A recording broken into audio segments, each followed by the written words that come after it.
Israel का पहला वज़ीर आज़म बेन गुरियन था। एक रोज वो कुछ जल्दी में घर से जा रहा था कि उसकी बेटी ने उसे याद दिलाया कि आज दीवार गिरिया यानी वार्निंग वॉल पर सालाना दुआ का दिन है। बेन गुरियन ने जवाब दिया, मुझे रियासत से मुताल्लिक़ कुछ अहम काम निपटाने ज़रूरी हैं, इसलिए मैं ऑफिस जा रहा हूँ। बेटी ने सवाल किया कि सालाना दुआ से अहम और क्या काम हो सकता है।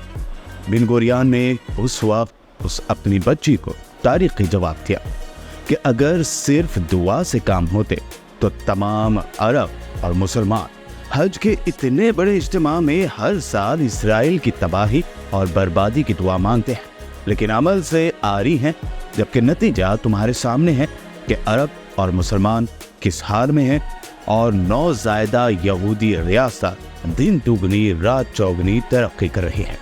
मैं रियासती उमूर तय करके शाम को दुआ में भी शामिल हो जाऊंगा।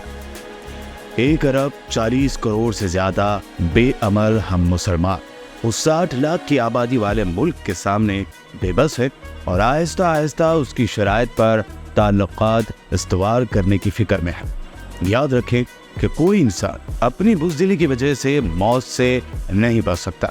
अगर सिर्फ दुआओं और इल्तिजाओं से मसाइल हल होने होते तो ना ग़ज़वा बदर के लिए जाना पड़ता, ना ओहद, खंदक और बाकी तमाम जंगें लड़नी पड़ती।